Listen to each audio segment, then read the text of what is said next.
welcome to another jungle coaching video, and in this one we have a Diamond Nidalee versus a Diamond Jarvan.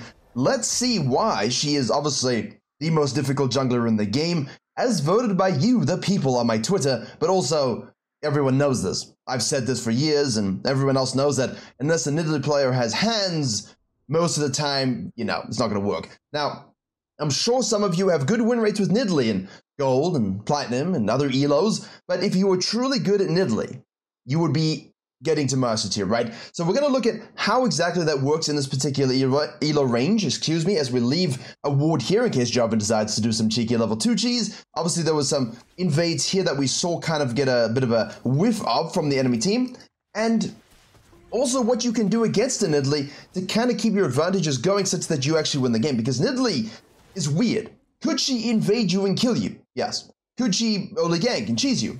Yes. Could she full clear and farm on the live patch with bonus experience and gold?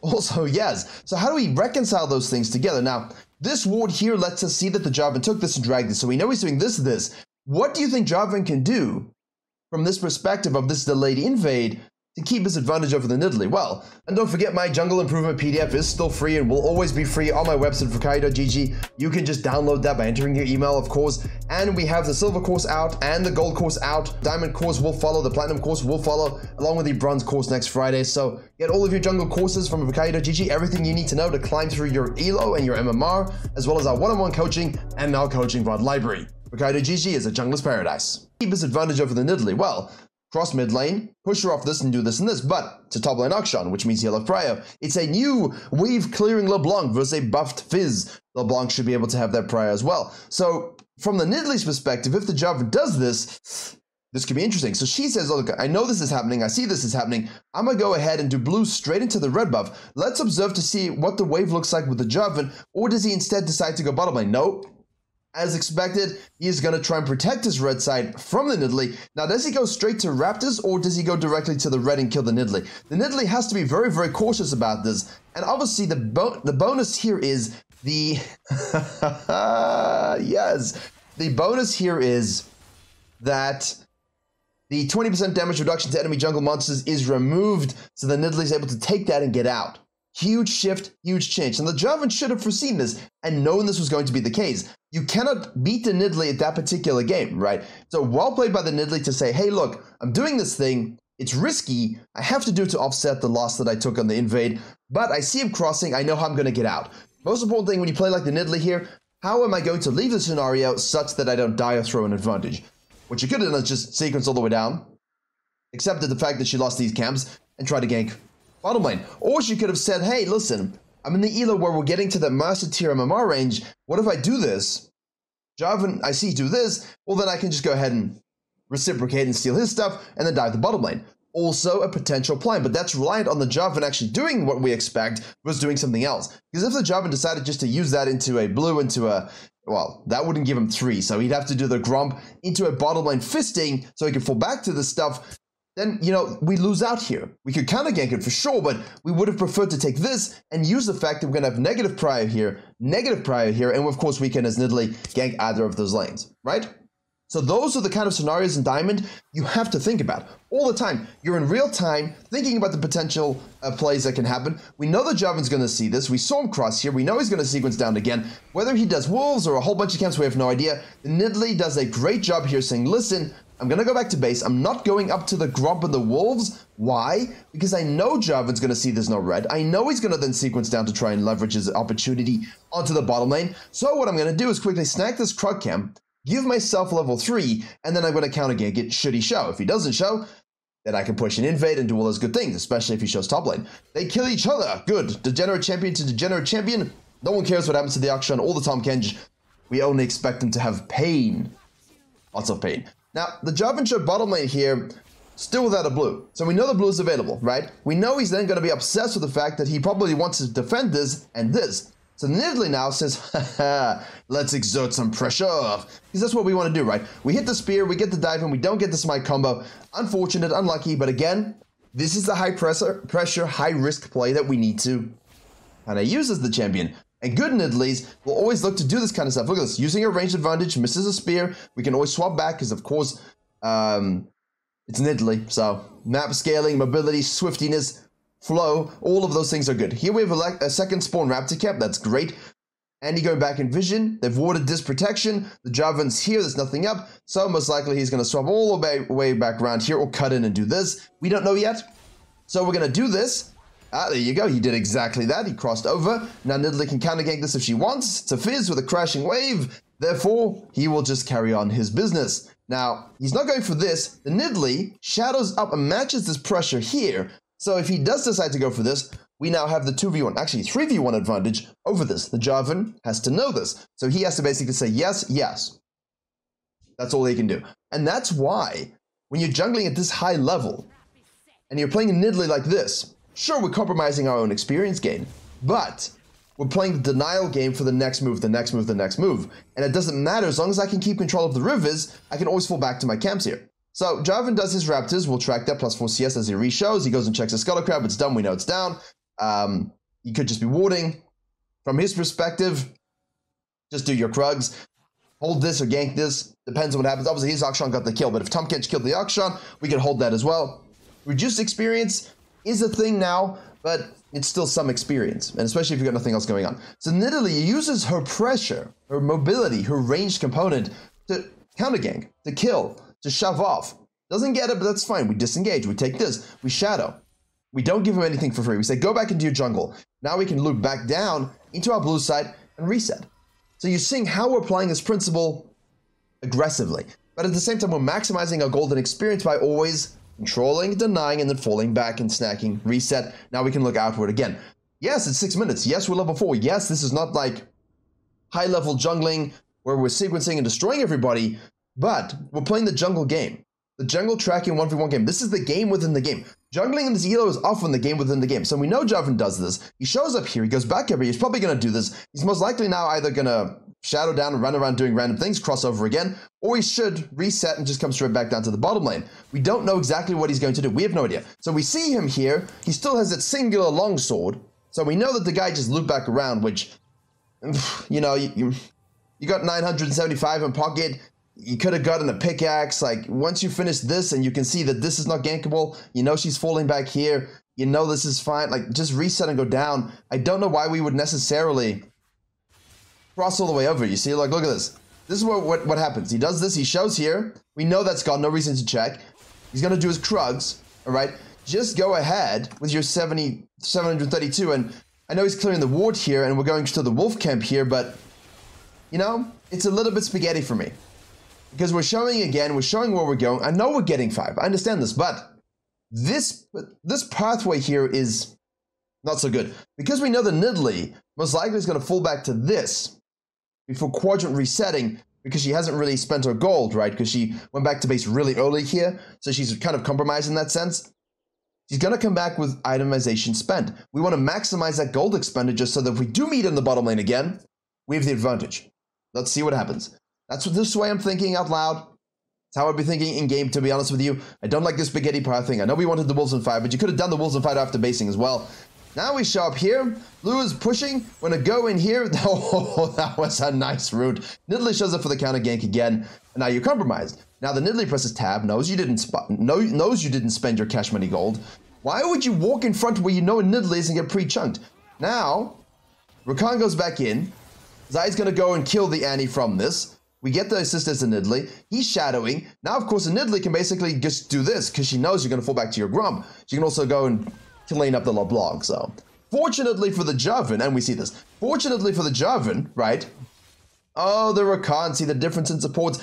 This is the difference between someone who's going to potentially play at a Masters level and someone who's going to stay Diamond. The way we're thinking here. Always the game within the game, the advantage within the disadvantage. What can I leverage at any given moment to try get something, a small morsel that allows me to carry the game. So the Jarvan here is very lucky in that the LeBlanc distracts the Nidalee, so Nidalee gets a free cash money kill. The Rakan goes and wards this and checks him. Fortunately, Nidalee's not here. The Rakan goes over aggressive and the Jarvan gets a freebie, and now we can, of course, push. So Nidalee says, look, there's nothing down there but a dragon, so I'm going to swab.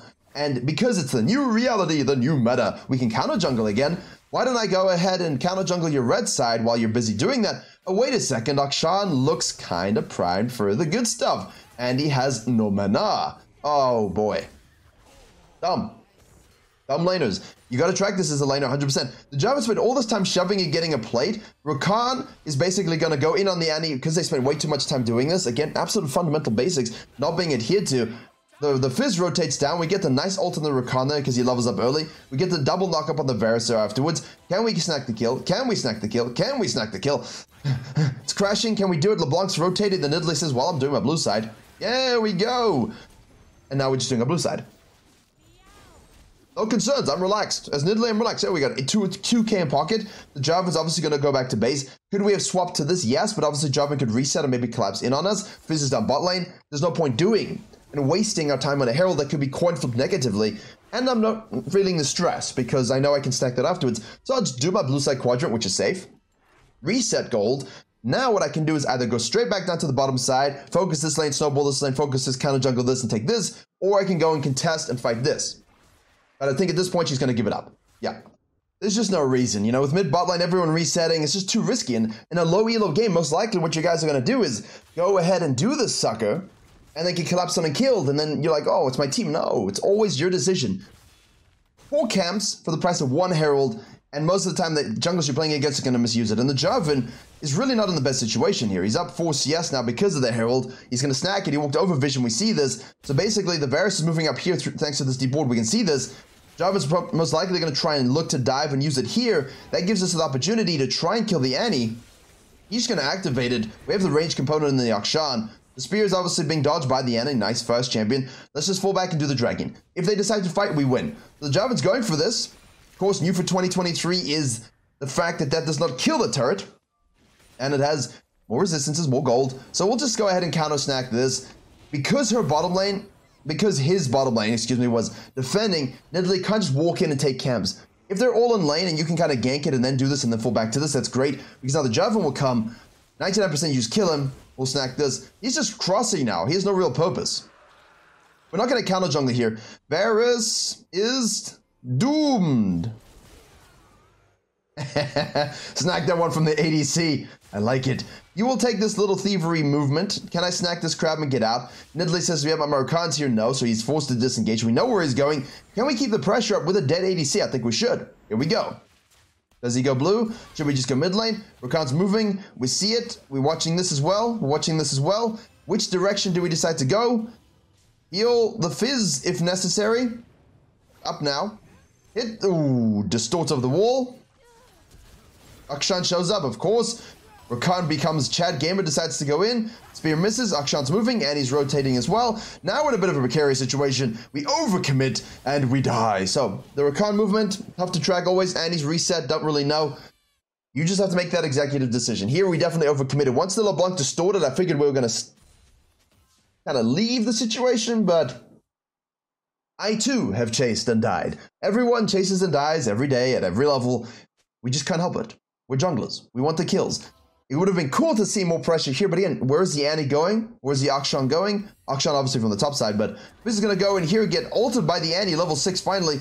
Jarvan's going to go in here and probably try and just dunk him out of the toe. Oh, do we get? Nope. That level up. That level up was huge. Absolutely huge. And now obviously the Nidalee's back into the scenario, into the game, and Jarvan's like, whew. My team are bailing me out here. The Nidalee over chasing is bailing me out. And he's over pushing for plates again. Support, by the way, has a Giant's belt, so she's quite stonky at this point. Chuck that out. Shield used. Varus versus ADC bot lane. Nothing we can do. We hold and we relax. Don't overcommit again. Push this out. Go back down to your red side here. We have the red buff available. We have the Xayah doing her business and killing the Varus. Now we can basically say, is Jarvan coming down to the bottom lane to kill my ADC? Should I shadow it? Yes, of course. He holds instead. Once we see that, we say, right, let's go back into the mid lane. Rakan is there with the fish thing. Annoying champion, isn't he?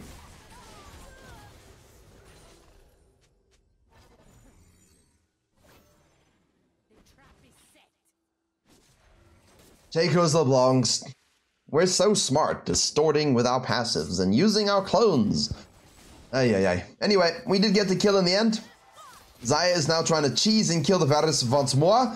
And the Rakan is doing... You see how the Rakan and Nidalee are moving around together like this quite quickly. And there's no real, like, resting for the camps, you know what I mean? And the difference between, say, this, and then you take your Iron and Bronze games, is that the Iron and Bronze games, you're going to have such a big issue with people just rotating to fights and not stopping. Instead of rotating for control and denial. We're rotating, we're holding, we're cutting off, we're pressuring. We're not just rotating to fights, fighting, everyone dies, reset, do it again. There's a lot more purpose to it. Jarvan then moves from the mid lane to the top lane, sees the Tahm Kench, level 11, I'm level 8, saves his EQ, forces a flash, gets the dunk, gets the kill, nice Iron Spike whip or Gold Drinker activation. It lives up here. We can hit this just to see where he goes next, but most likely he goes to his red.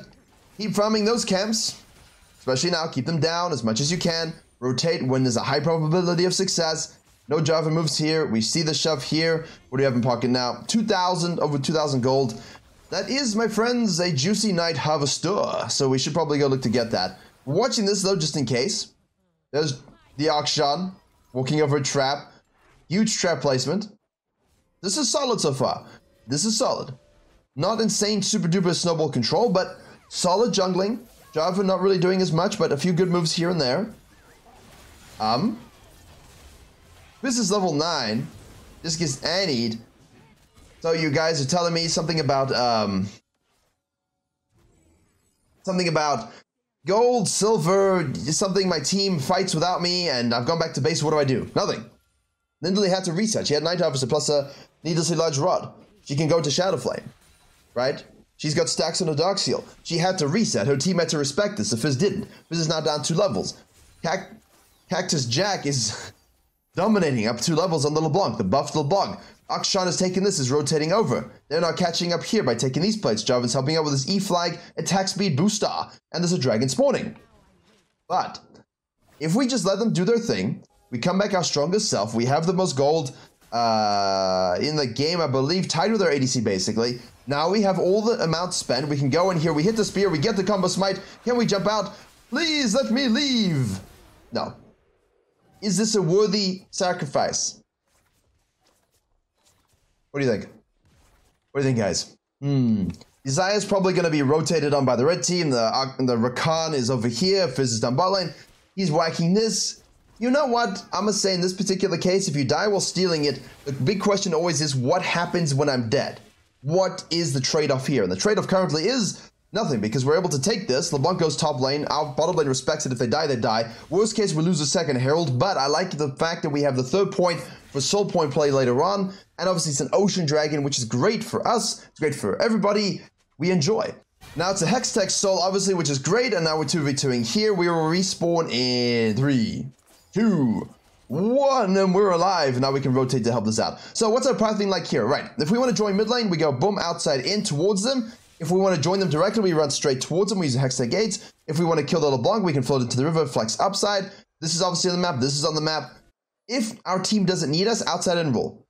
Want the scuttle. We see the LeBlanc moving. Extrapolation there. Nice engage. We should be able to get that. Oh, distortion trickery. I hate that champion. So annoying. And they just buffed her for no reason. Anyway, well, not for no reason, but I don't like them. So basically the idea here is we see her top lane, we know she's probably coming in the river. If she doesn't come in the river, we snack this, we snack the Herald, we watch them take this turret, that's great. Akshan's on the bottom lane. Free objective, total objective control is maintained. We're gonna snack this baby up. Do they contest or not? Look up. Can I make another play in the mid game here? Fish is, or Toad is there rather. We have a fish, we have a Toad. What? You're Varus, you know they took the Herald. Why you pushed up so far beyond vision line? Like, Jarvan's just basically existing. Tahm Kench collapses with us. We have the LeBlanc looking to flank in this position here. He does... that's unlucky. We need the stun into the spear, but that's fine. The Rakan plus Toad Eating does the job. Now we can flank with Abyssal Voyage. That is no longer an ultimate ability. And then Rakan goes for the CC again. And he's down in the bottom lane, killing the Xayah. Xayah is dead. Activate the Herald because mid laner is dead. Oi, oi, oi. It's a little bit chaotic, isn't it? It's important to know how to play in the chaos. But it's also important, as you can see, to keep the advantage you have in itemization active. You know, if you're farming your camps here and you're in a lower elo, that's why you're losing. We go in now against a Jarvan, Akshan, Varus. I'm gonna say that was not a disciplined play. Probably shouldn't have done that. Always. Just hold, show restraint, know when to go in, know when not to go in, be very patient, use your spears. And now we've got, obviously, the Shadow Flame in construction. Now we're just going to watch the map. Fizz is most likely going to die here. Let's have a look. Oh, Trickery Fish. Just flash. Moving up here to the top side to hold this. All right, let's speed it up. Okay, still no Shadow Flame at this particular point. Take the Hextech Gate out, take the red buff. Looking at the map, there's a push in the bottom lane. If we need to hold that, we can hold that. Thing is, the Baron is going to be spawning, so we're going to go red. Raptors into the Scuttle Crab because of this objective going to be spawning. That's on the map right now. There's no dragon. If we want to join in the mid lane to shove up this tier 1, then we can do Krugs, red, Raptors, and then cut in. But because of the fact that we don't want to give up the Scuttle Crab, this vision, and we want to ward this control, we skip the Krugs so we can take the Scuttle Crab. It's the same value anyway. Jarvan shows on the bottom side. He goes in on our ADC. We have here the Rakan ulting. Everybody! Kratos dunked. Nidalee decided to go that way instead of this way, which means she's not in the fight, which could cost her if she doesn't rotate in time. She's rotating currently. Can she heal up her Xayah to keep her alive? Block the ult from the Akshan. He flashes. We block it anyway. We smite him. Keep going, keep going. Oof, that's a lot of damage. That's not a champion that anyone enjoys facing either here. So, from the Nidalee's perspective, good, good, good. Look, why, right? Why go away from where your team is going? Especially when you're the one, again, with the most gold with the ADC. It's better to rotate to the scenario now, win this, take everything, fall back to this, shove this, maybe get an in-hit tower, yada yada. Instead, we die, Varus overcommits again, and he dies again. There's always going to be someone on the team that's like that. Every single game you play, no matter your MMR, there's going to be someone you can exploit who's going to just be out of position. If you can pull the trigger and kill them, you'll get free cash money gold. Now, Dragon is, of course, a thing on the map that we kind of want to take. Nidalee doesn't seem to realize this and went to her Wolves. In any case, she wasn't getting level up, so there's no point. Jarvan's going to turn and go in on the Rakan. He's going to reposition nicely. Now the Xayah's got feathers. We can chase down front to back here. Fizz is flanking in the back line. Can we kill the Jarvan? We cannot. LeBlanc goes back line. Akshan gets the revive. We're able to kill the LeBlanc. The Toad is now chasing. Can he kill the Jarvan? He's out of the picture. Toad into the Dragon. Very nicely done by everybody. Good. Quick decision making always is rewarded. Toad is fighting. Rakan is here. And he's speeding up. She has a stun active. And she has ult available. And, oh, nice spear into the knock-up. Which will trigger her Tibbers, but it won't be enough to kill. Oof. There we go. See the mark on the Varus there? Keeping that ADC alive, sitting with the ADC, sitting in the back line, front to backing, let the rest of the team do what they're needing to do. Chuck your spears out, threaten with the damage. What do we have in pocket? 3,000 gold, that's a lot. Look at this, much quicker now, right? All these camps are much quicker to snack. We didn't have a lot of counter jungling this game, but it was in the mind, right? We were thinking about it. The map just didn't give us the opportunity. We did early, which is great, but the map didn't give us a full opportunity earlier on. Okay, now we definitely need to go back to base. We need our Shadow Flame. Now, do we greed for things like Death Cap and Void, or do we go for the Zhonyas? Yeah, looks like that. Gonna go for the Fiendish Codex for more haste as well. Always good at Nidalee. Now we're pathing towards the Baron. There's no Dragon. We're not gonna do these camps because our team's here, their team's there. This is a contest. We're gonna go topside. We can snack a camp on our way. That's fine. That's how you keep your mid-game farming up. Rakan goes in. Java's out of position. Rakan does die though, because Varus is a balanced and fun champion to phase. Should he have gone in? No. Was the Jarvan out of position? Yes. Did he get lucky? Also yes. LeBlanc goes in. Oh, that is a nice Abyssal Voyage by the Toad. That spear should have hit, but the fact that it hits a Varus is absolutely insane. The Tibbers does hit the Nidalee. The team fighting here is interesting. It's back and forth. It's all about spells. Who hits spells? Who's positioned where? It's tough, because that's about it. Team fighting in a nutshell. In all the courses, I'm going to break it down quite a lot, slow down, pencil, and everything, but in these videos, you know, you can spend an hour in teamfight positioning and what we should be focusing on. Java comes back into the fight here. We hit that spear. Keep autoing until you know you can get the execute. There we go. Well done. Nothing else to take. Nothing else to take. Take what you can. Disengage. LeBlanc's available. That's a risk. Take a camp, fall back. Reset cash. Hey, see? No lazy bases, my friends. No lazy bases. Can we beat a 1v1? Also, flash out. Oh, nice. See, now we're doing damage. Now we're doing the damage. Haste is good as well. Rakan showed up. There he is. Can we hit that spear? Elevated ground skill shot. Elevated ground skill shot. Throw it just above them, right? Just above them, and it smacks them right in the middle. It's weird, I don't know. It's riot things, basically. Can I counter juggle? Yes. You see how quick this is? Always looking for the next thing. That's how you carry in this elo, but this is how you carry in every elo, no matter your champion. What changes is the minutia of the early game, but in terms of getting your CC, your CS, excuse me, playing off of CC for the fights and the engages, that's all the same. That's all the same. You just have to know what your champion needs to do to win. Keep going. Permanent numbers advantage means we can always do stuff, fall back to camps, do stuff. Once we have the timer and everybody, we can do the Baron. Resetting. We have, again, 2,200. We need a bit more cash money gold. There we go, level 15.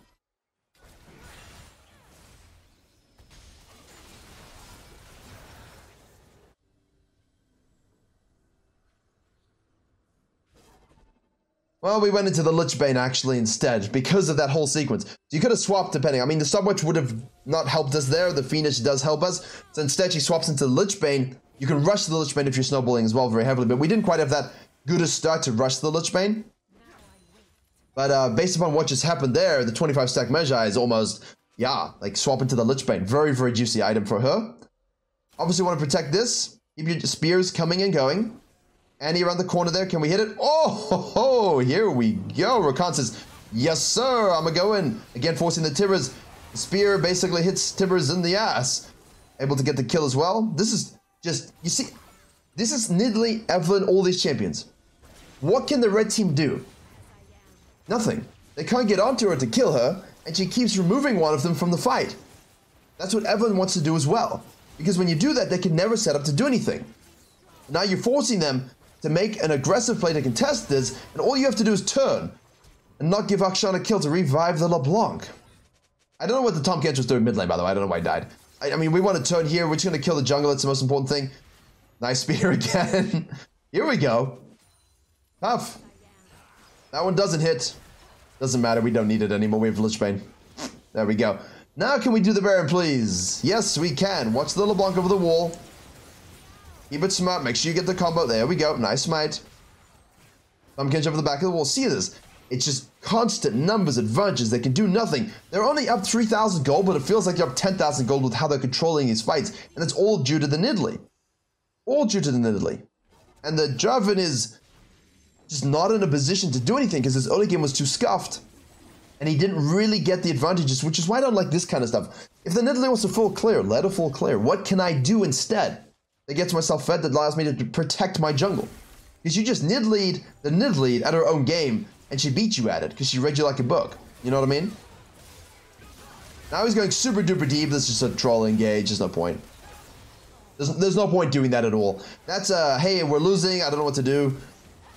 Sad times. There you go. 25 stacks, 2,700. I think we can go straight into death cap, guys. I don't think we need a Zhonya's. No, no, no. You could, though. In a less mega fed game against the LeBlanc and against an Annie and against the Varus, where the CC and a lot of damage and the Jarvan, right? That time would be great for your haste, for your mobility, and so on. Pull back now with everyone resetting to take your quadrant. Yes, sir. Snack that. Now, if we don't have enough gold to go and buy something of true value, then of course you can spaghetti back here. Ideally, we could have moved up here, but we're waiting for the Rakan.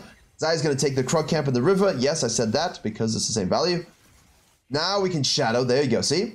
Team not in position, so don't go counter jungling. Instead, sequence spaghetti a little bit. Watch the Xayah, shadow the Xayah. They're going to fight here by themselves. But I chose, or the Nidalee chose in this particular case, to focus on, I would choose this as well, the win condition. Akshan flanking, doesn't matter. LeBlanc damage though, right? Keep your eyes up. Mid lane support versus support battle. Akshan shows here very briefly. Powered recall. Fine. All about the pressure. Now we have death cap. Full build. Xayah is also 5 items. Not quite full build, but close. Time to close the game out. How do we do that? Well, firstly, you need to coalesce together as a team and do what you've been doing. We, of course, have the soul from that dragon that spawned as well. That's why that steel ends up being pretty good, right? If you know you have control and you know you can basically get the next two, then the early soul is great because you want to end before Elder. 100% you want to end before Elder. And you don't want to give them supers to farm either. And he's dead. Use your spear poke threat. It should be extended close, so. As you can see, Nidalee is a tough champion to execute, not just because of the mechanics, which we don't talk about a lot in these videos, but also because of the decision making and the flow and aggression needed to totally control games. And the map reads you need to make and the predictions you need to make for the counter ganks and everything else as well. And team fighting with her obviously is a strong thing to master, because most of the time it's always going to come down to that in solo queue. Chain together the CC. Rakan played very, very well also. No doubt the Rakan did a good job. But a bad jungler is like using the Rakan's map pressure to win. A good Rakan isn't. And the Jarvan just didn't have his hands on the wheel. That's his own fault. He made himself readable. He compromised himself early. He did some weird power things. He went for itemization deficit fights. And he just never was able to really take hold of the game like the Nidalee did. So a different sort of coaching video, more like, hey, look at what it looks like when you can jungle well with a few mistakes.